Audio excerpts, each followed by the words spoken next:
আপসীন নেত্রী খালেদা জিয়ার অনন্তকালের পথে যাত্রা শেষ হলো শহীদ রাষ্ট্রপতি জিয়াউর রহমানের সমাধির পাশে শায়িত হওয়ার মধ্য দিয়ে।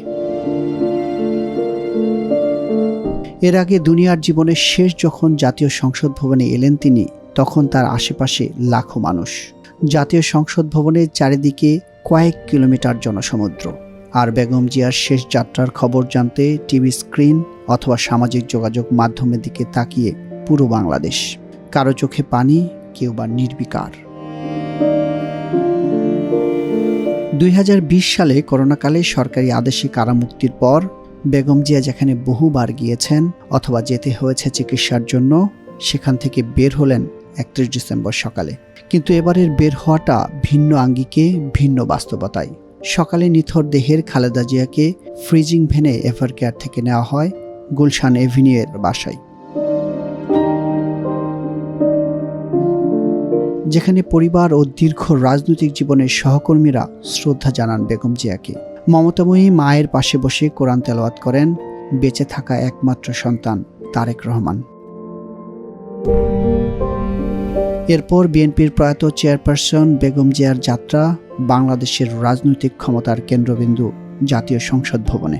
1 দশকেরও বেশি সময় পর এখানে এলেন তিনি, কিন্তু বক্তৃতা, জনদাবি কিংবা সরকারি কাজের জন্য নয়। এলেন তাকে নিয়ে মানুষের শ্রদ্ধা আর ভালোবাসা নিংড়ানো কথা শুনতে।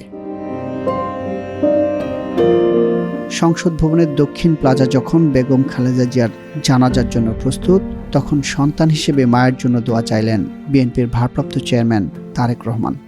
মরহুমা বেগম খালেদা জিয়া জীবিত থাকাকালীন অবস্থায় যদি আপনাদের কারো কাছ থেকে কোনো ঋণ নিয়ে থাকেন, দয়া করে আমার সাথে যোগাযোগ করবেন, আমি সেটি পরিশোধের ব্যবস্থা করব ইনশাআল্লাহ।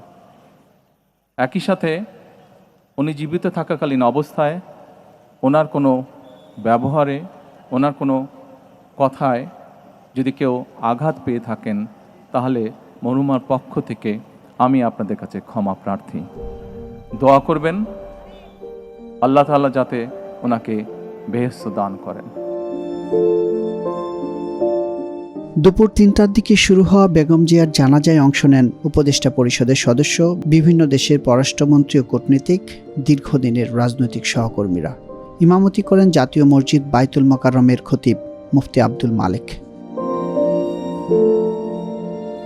এরপর ভালোবাসায় সিক্ত বেগম জিয়াকে জনসমুদ্র পেরিয়ে নিয়ে যাওয়া হয় প্রয়াত রাষ্ট্রপতি শহীদ জিয়ার সমাধিতে। সেখানেই স্বামীর পাশে তাকে দাফন করেন পরিবারের সদস্যরা, যেখানে সন্তান তারেক রহমান সহ উপস্থিত ছিলেন পরিবার ও কাছের স্বজনরা।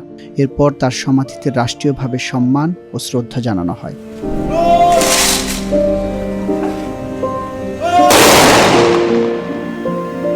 এই দাফনের মধ্য দিয়ে শেষ হলো গৃহবধূ থেকে দেশের অভিভাবক হয়ে ওঠা বেগম খালেদা জিয়ার দুনিয়া যাত্রা।